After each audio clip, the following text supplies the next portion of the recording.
like an elderly widow still communicating with the dead. The wind whispered as it passed through the aspens. Their gold-shaded light leaves caught the morning sun with a quiet that was more than just silent. It was also watching. Willa Hartley's breath was hazy in the early cold as she stood motionless in that woods, one gloved palm resting against a white-barked trunk.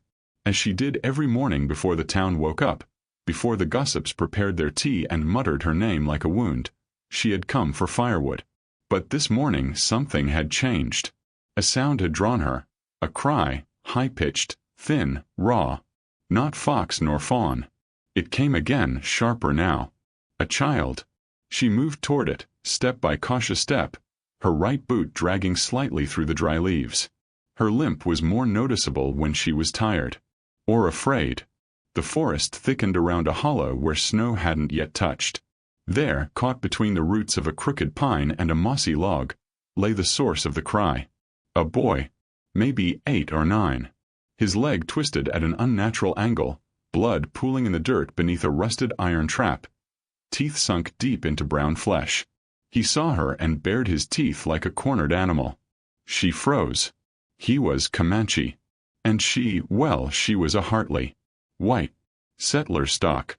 The kind who were raised to fear those eyes, those braids, that copper skin. But he was a child. And no child deserved pain like that. She knelt slowly, showing her empty hands, her eyes steady. "I ain't here to harm you," she said gently, her voice rough from disuse. "I just want to help." He spat in the dirt near her boot. She swallowed, took a breath, and opened the small satchel at her side. From it she pulled a folded square of fabric, once her mother's apron, and a tin of bear grease she'd been saving for her own joints. She set them down in the space between them like peace offerings. The trap had no mercy left in it. Old iron rusted at the hinge. She needed leverage. Her eyes searched the forest floor and found a thick branch. With a prayer her father might have scoffed at, she slipped it between the jaws. The boy whimpered, just once, as the trap creaked open. She worked fast, hands sure despite their shaking, wrapping the wound in the fabric, pressing grease into the torn skin. He didn't speak. Just stared at her with the full weight of a people who'd seen promises broken and land stolen. When she lifted him, he didn't fight. But he didn't help either. The walk home was slow. Her cabin squatted in a meadow of brittle grass and long shadows, smoke already curling from the chimney. She'd left the hearth burning that morning, a habit of a woman who never quite expected to return. Inside, she cleared the table with one sweep of her arm. She laid him down gently. He tensed when her fingers touched his forehead, but let her check for fever. "You got a name?" she asked, pouring water into a tin cup. He looked away. "Mine's Willa," she offered, not expecting an answer. Outside, the wind was picking up. She moved about the room with quiet efficiency. Boiling water, crushing willow bark, tearing linen strips from a shirt she'd never wear again. He watched her, dark eyes following every motion. Mistrust was a kind of tether between them. She fed him broth by spoon, one small sip at a time. When he grimaced, she stopped. "Tell me if it hurts," she murmured, but he said nothing. As night fell, she placed the last log on the fire and sat near the stove, sipping her own cup of tea, cheap leaves, bitter and honest. The boy slept, finally, curled on the cot in her corner, his leg elevated and bound. Her eyes lingered on him. There was mud on his face, dried blood on his cheek, a cut across his brow that would scar. He couldn't have been out here alone by choice, which meant someone might be looking for him. She felt it then, that flicker of fear deep and low. If the town knew she'd brought a Comanche child into her home, they already thought her strange. A woman alone at her age, after that business with Daniel. The engagement broken. The miscarriage. The silence after. They'd all had theories, some cruel, some worse. She stood and crossed to the hearth, stoking the coals with care. Her back ached. Her leg throbbed. But she'd made a choice out there in the aspens, and choices had weight. She tucked a blanket tighter around the boy. He stirred, murmured something in a language she didn't know. His hand twitched. That night, sleep did not come easy. She lay on her side with the old quilt pulled to her chin, eyes fixed on the shadows that flickered against the wooden walls. The boy's breathing grew steady, the kind that only came when the body began to trust, even if the heart had not caught up yet. At dawn, frost painted the window glass like lace. She rose and stoked the stove again, then stepped outside to gather more wood. The cold bit her cheeks, but she welcomed it. It was honest, like pain. When she returned, the boy was sitting up. His eyes met hers, no longer wild but still wary. He said nothing. She nodded once as if they'd struck some silent accord. She made porridge slow and thick. He ate, spoon by spoon, never thanking her, but never refusing. When he finished, he held out the bowl, then placed it carefully on the table. She saw the way his hands trembled. Later, while she swept the floor, he took the broom from her. She let him. That afternoon, she caught sight of movement at the edge of the tree line. Just a flash, nothing solid. Her pulse quickened. She checked the rifle by the door, still unloaded. She hadn't fired it since Daniel left. She didn't tell the boy what she'd seen. But she closed the shutters that night, something she hadn't done in years. The next morning she caught him at the door, trying to walk. His leg gave out and he fell hard. She rushed to him, arms out. But he snarled, furious and humiliated, and pushed her hand away. "I ain't gonna hurt your pride," she said softly. "Just your fall." He looked up at her then, and for the first time, there was something like understanding between them. Not friendship. Not trust. But a crack in the stone. Later, she caught him studying the faded photograph on her mantel. Her parents, her sister, herself at 16, hopeful and unaware. He pointed at the man beside her and raised an eyebrow. "My father," she said. He nodded, then pointed at her, then back at the man. She shook her head. "He's gone." The boy's eyes lingered on the image. Then he turned and limped back to the cot without a word. That night, as wind rattled the shingles, Willa sat with her sewing while the boy dozed. The quiet felt like peace, and it scared her. Because peace, in her experience, was always what came just before the world shattered again. Still, she didn't send him away. Didn't ride into town. Didn't tell the sheriff. She kept him safe. Because someone had to. And because, when she'd found him there beneath the aspens, bleeding, helpless, nearly left to die, she'd seen herself. Only difference was, no one had come for her. Not back then. But maybe now, maybe she could be the one who came. She looked over at the boy as the fire crackled low. Snow was coming. She could smell it in the wood smoke and the wind. Whatever was waiting on the other side of this fragile stillness, it would come soon. And she'd be ready. Because now, there was something here worth protecting. And for the first time in years, Willa Hartley did not feel alone. Snow came in silence. It blanketed the land without permission, draping itself over the eaves of Willa's cabin, softening the edges of fence posts and firewood piles, muting the world as if even sound had been humbled. Willa stood at her kitchen window, hands resting on the rim of the basin, watching flakes spiral in the gray light. Her breath fogged the glass, and her reflection stared back. Pale skin, tired eyes, a small scar near her lip where a horse had once bucked wild. Behind her, the boy stirred. Not with words, he rarely spoke, but with motion slow and deliberate, the way someone moves in a place that is not theirs. He limped now less than before, but the pain showed in the set of his mouth, the shallow pull of his breath. Still, he moved with purpose. He had a name, though she hadn't earned it yet. In her head, she called him the boy, but in her chest, something softer bloomed, a quiet ache that had nothing to do with pity and everything to do with remembering what it meant to be needed. She baked bread that morning. Not for survival. For scent. For the way it made the house feel full. Her mother's recipe, kneaded with cracked hands and sorrow. The boy watched her mix the flour, tilt water into the bowl, press down with slow strength. His eyes flicked between her hands and her face, not trusting either yet, but curious. "You ever had sweet bread?" she asked, her voice low. He shrugged one shoulder. Neither yes nor no. She added honey anyway. Let him smell the sugar while it rose. Later, when the warmth filled the room and the scent had thickened into something like comfort, he accepted a slice without a word.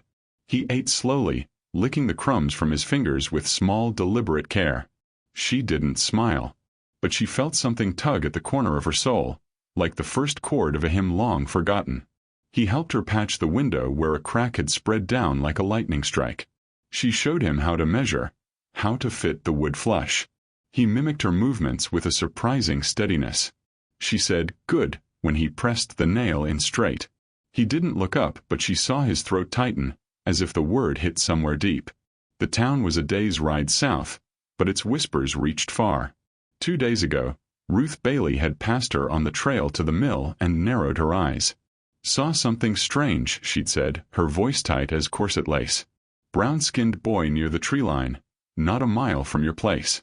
You seen anything, Willa?" "No," Willa had replied. Truth was not always safe, especially not from Ruth. Now, every shadow that flickered past the window made her heart clench. The boy felt it too. He'd started glancing toward the door, fingers twitching. Once, she caught him hiding a small blade in his boot. Rusty, dull-edged, but sharp enough for fear.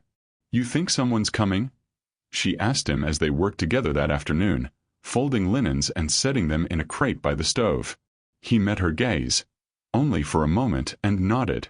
His honesty shook her more than any lie might have.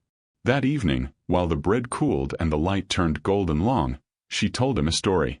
"When I was 17, she said, I thought the world owed me something. Then I lost my baby, and the man who made her, and the place I thought was mine." The boy looked at her without blinking. "I was told it was punishment," she continued, her voice like ash in a windless room. "For loving too fast. For thinking I deserved more." He didn't speak, but he reached across the table and moved a slice of bread toward her. Small gesture. Large echo. She took it. The next day, Sheriff Callum Royce arrived. He was not a cruel man, but he carried the weight of a town that fed on judgment. His boots crunched the frozen grass as he stepped down from his horse, tipping his hat in a way that was more warning than greeting. "Morning, Willa," he said. "Sheriff, mind if I come in?" She did mind, but she stepped aside. The boy was not in sight. She had taught him to move quiet. He'd taken to it like a fox to snow. Royce glanced around the cabin, noted the second cup on the table. His eyes were sharp, even if his tone stayed level. "Folks are talking," he said. "Say there's a boy wandering the woods. One of them." She folded her arms. "Lots of things in the woods. Coyotes. Squirrels. Spirits, if you believe in such." He snorted. "You always did have a funny way, Willa." She didn't answer. "You be careful," he added after a pause. "This ain't a forgiving place for strays." She waited until his horse disappeared over the ridge before she let herself breathe. The boy emerged from the crawlspace beneath the floor. Dust clung to his hair, but his face remained unreadable. "You were safe," she said. "That's what matters." He looked at her, and for the first time she saw not fear, but anger. "Why?" he asked, his voice rough with disuse. It struck her like lightning. "Why what? Why you help me?"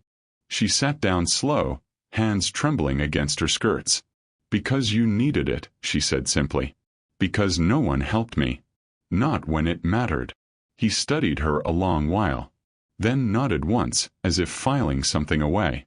That night, he didn't sleep on the cot. He slept near the fire, closer to her chair, wrapped in the quilt her mother had sewn before her death. He asked no permission. She gave none. But she didn't take it back. In town, they called her barren, cursed, strange. They said she had devil luck. That no man would take her. That no child would stay.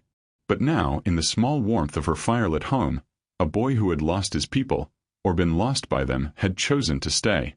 He asked for no answers. She offered no explanations. But there, between the scent of bread and the hush of snow on the roof, something began to grow. It wasn't trust. Not yet. But it was something. Something alive. Something worth guarding. In the distance, dogs howled. She looked at the boy who had closed his eyes but not yet surrendered to sleep. She whispered into the silence, Tomorrow we'll mend that fence. The one by the stream. Could use your eyes." He nodded, not moving. The fire crackled, soft and steady. Outside, the snow fell again, quieter this time, like it too was listening. The storm passed in the night, leaving behind a world quieted and bright. Snow draped over every branch, every rooftop, every sorrow. It turned the rough-cut fences to sculpture, the woodpile to soft white humps, the worn path from Willa's cabin to the woods into a vanished line. But in the unbroken stretch beyond her porch, there were footprints. Fresh. They moved in a slow circle around her home, then vanished into the pines to the north. Willa stood at the door, mug of weak chicory tea in her hand, the steam curling upward like a prayer that hadn't found words yet. The boy stood behind her, silent, his shadow long in the morning light. She didn't turn, but she felt him watching the prince too, the tightening of his breath. He said only, "My father." Not fear, not hope, just truth. She took a long sip, let the bitter heat settle in her chest. Then she set the mug down and reached for her shawl. They didn't speak again until she'd followed the tracks a dozen paces into the trees. He walked beside her, limping less now, though the cold stiffened his leg. She noticed the way he held his knife, not drawn, not hidden. Just there. A quiet readiness. She envied it. In the silence of the trees, the air was thick with waiting. A wind moved through the branches high above them, a breath that never touched the ground. Snow fell in little bursts from overloaded boughs, dusting their hair and shoulders. They didn't find a camp. They found a sign. A mark carved into the bark of an old pine. Clean, intentional. Willa didn't recognize the symbol, but the boy stared at it for a long time, then touched it with his fingers, reverent. "He is near," he said again, then turned and walked back toward the cabin. She followed, slower, a knot tightening beneath her ribs. By midday, smoke coiled from her chimney like a signal. She chopped wood while the boy mended a fishing net he'd found behind the shed. They moved like clock hands, separate, purposeful, aware of each other without needing to speak. But by late afternoon, the world shifted. She felt it first as a stillness. Not quiet. Quiet was familiar. This was something else. A wrongness in the air. A pause before breath. The birds had vanished. Even the wind had retreated. She stepped outside and squinted against the setting sun. They came without sound. 70 riders. Maybe more. Their horses moved in a slow, unhurried arc from the tree lane, spreading wide and sure across the snow-covered field. No whooping. No war cries. Just the soft drum of hooves and the shimmer of movement. Men cloaked in fur and leather, some with paint across their cheeks, all with eyes like winter itself. Hard, ancient, unblinking. At their head rode a man with silver at his temples and shoulders built for storms. His horse was black and broad and still as stone. His gaze fell on her like judgment, like thunder waiting in the sky. The boy stepped forward. The man dismounted. They stood there, 10 paces apart. Father and son, each marked by time and separation. Willa watched from the porch, her hand near the doorframe, not quite ready to retreat, not yet ready to interfere. The boy limped forward another step. The man did not move. Then, wordlessly, the boy crossed the distance and touched the hem of his father's coat. The man breathed out, slow, deep. Then he crouched, arms folding around the boy's narrow shoulders, pulling him close. It should have been a reunion. It felt like something older. He wasn't hugging a son. He was confirming his return. The boy whispered something. The man's head lifted. His eyes found Willa. The riders didn't dismount. They stayed still as carved wood, forming a crescent around the cabin, horses stamping lightly in the snow. Not a threat, not yet, but a presence. A message. The man walked toward her. Not rushed. Not hesitant. Just inevitable. When he stopped at the base of her steps, she met his eyes without flinching. She'd stood before men like him once. Proud, bruised men full of sorrow they never named. But never one so silent. So sure. "You have my son," he said, voice low and shaped by gravel. "I had him," she replied. "He's yours now." The man nodded once, then looked past her into the house. "He was caught in a trap," she said before he could ask. "A settler's. Rusted shut. He would have died by morning." "You fed him?" "I did." "Sheltered him?" "Yes." His gaze returned to her, sharp as a whetted blade. "Why?" She hesitated, but only for a breath. "Because he was a child. And because pain should not be left to fester in the cold." His jaw worked once. A long scar ran from his ear to his chin, half hidden by his beard. He looked at her again as if he were measuring something heavier than words. "My name is Nadinoy," he said. She nodded. "Willa Hartley." "You live alone." "By choice." "Many do not." "I know." He studied her cabin. Modest, mended, smoke rising from its chimney like a living thing. Then he looked back to his son, who now stood watching them both, arms folded across his chest, his expression unreadable. "He chose not to run from here," Nadinoy said quietly. "I never asked him to stay. That is why he did." Willa's breath caught in her throat. For a moment, the sounds of horses shifting, snow creaking beneath hooves, wind stirring in the eaves, everything faded. There was only that sentence, settling into her like warmth she'd forgotten she could feel. Nadinoy turned as if to leave. But the boy did not follow. He came to her side and opened his hand.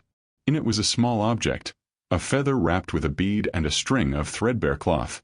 He pressed it into her palm, his fingers trembling slightly. She closed her hand around it. He did not speak.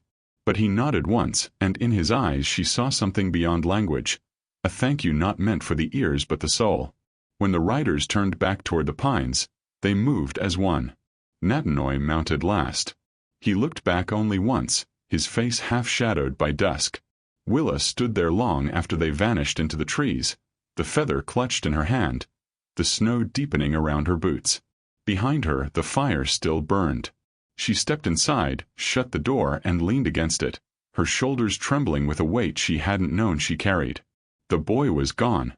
But something had been left behind. Not just the feather. Not just silence. Something fuller. Like space where sorrow had been scraped out and something gentler laid in its place. And outside, the woods no longer felt like they were watching. They felt like they were waiting.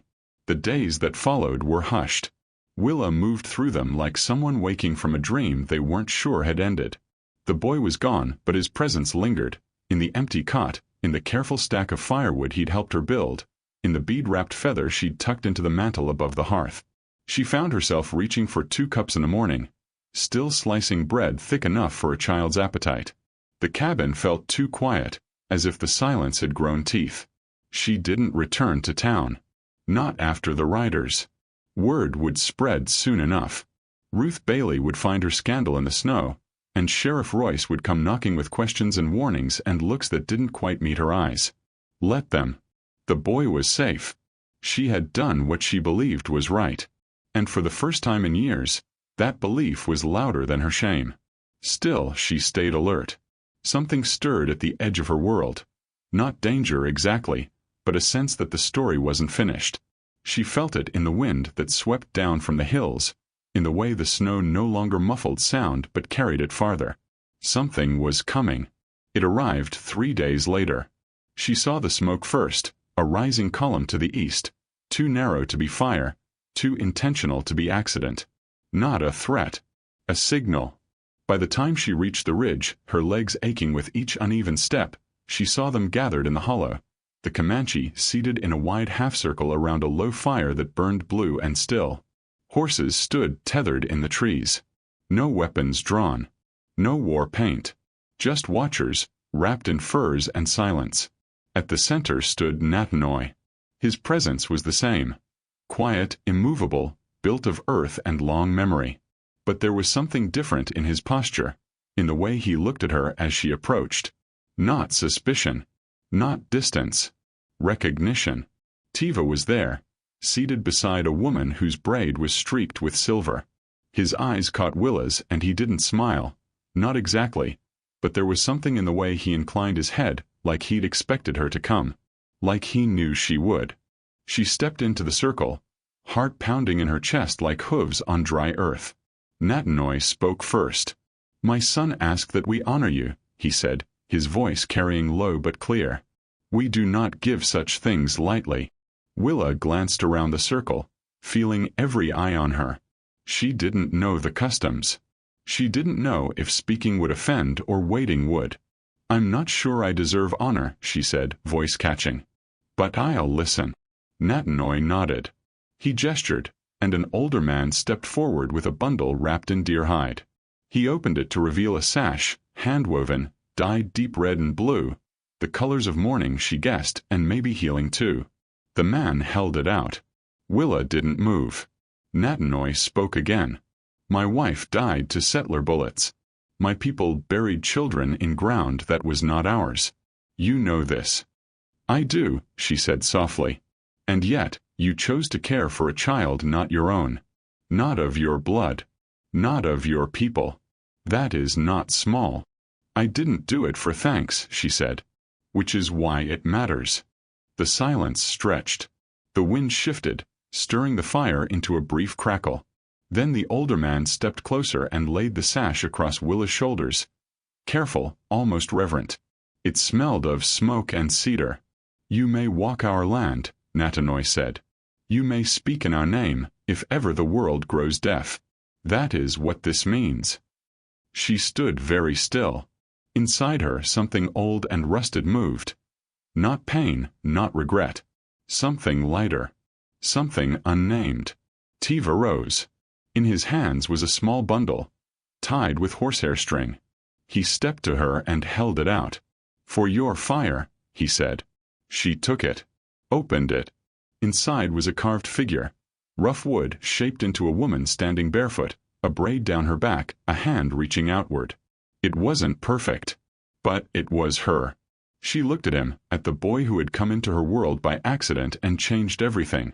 She saw the strength in him now, the stillness he carried, the pride that sat like armor on his shoulders. He would be a good man. Better than most. She placed the figure back in the bundle and tied it carefully. "You'll be all right," she said to him, voice gentle. He nodded. "So will you." She didn't cry, though the ache behind her eyes burned. The ceremony ended as quietly as it had begun. One by one, the Comanche rose, mounted, vanished into the trees like mist. Only Natanoi remained. "You gave him something I could not," he said as he stood beside her, watching the last rider disappear. "I didn't mean to," she answered. He nodded once.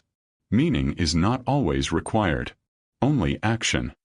She looked at him then, at the man who had once circled her home with 70 silent warriors, who now stood beside her in the snow with nothing but a breath between them. "I'm sorry," she said, "for what this land took from you." His eyes flicked toward the horizon. "This land takes from everyone. But sometimes it gives too." He turned without another word and followed the trail his people had carved. Willa stood there long after he'd gone. The fire burned low behind her. The sky above was softening, deepening to lavender and slate. Wind stirred the sash at her shoulders. She touched it once, as if to test whether it was real. When she returned home, the cabin felt different. Not empty. Just paused. She placed the carved figure on the mantel, beside the feather. Lit a fresh candle. Let its light join the others. That night, as she sat beside the fire with a quilt around her shoulders and her knees pulled to her chest, she let herself remember Daniel, the man who'd left when her womb failed to carry life. She thought of his sharp words, his cold hands, the ring he'd never returned for. She thought of the days that followed, when the townsfolk stopped making eye contact and her world grew smaller with every glance. And she thought of the boy who had looked at her without pity, who had accepted her help without suspicion, who had given her trust without demand. Forgiveness isn't loud. It doesn't burst through doors or sweep in with grand gestures. It comes like snowfall, flake by flake, quiet and slow, covering what once hurt until the wound no longer pulses. She had forgiven Daniel, she realized, and the town, and perhaps on the edge of some deeper knowing herself. She didn't sleep that night. Not because she couldn't, but because she didn't need to. The wind outside rattled the shutters. In the darkness, coyotes howled. The fire cracked low, steady, familiar. Her fingers traced the beadwork on the sash that still lay across her lap. At dawn, she stepped out onto the porch. The sky was burning gold. Snow crunched beneath her boots. The trees stood still, waiting. The air smelled like new beginnings. Smoke, frost, and something green beneath the surface. She walked to the edge of her field, where the fence had broken under the last storm. She righted the post, tied it in place with rope. Her hands were chapped and aching, but she worked until it stood firm. She did not need to be seen to be whole. She did not need to be praised to have value. She only needed to keep showing up, for the land, for the fire, for the quiet souls who might pass through and ask for nothing but warmth. And maybe, just maybe, that would be enough. Because sometimes, in the vast and broken West, all a person needs is a place to come in from the cold. A fire to sit beside. A hand that doesn't turn them away. If you ever feel forgotten, she might have said to someone standing alone, remember her, the woman in the snow who had nothing to offer but kindness, and gave it anyway.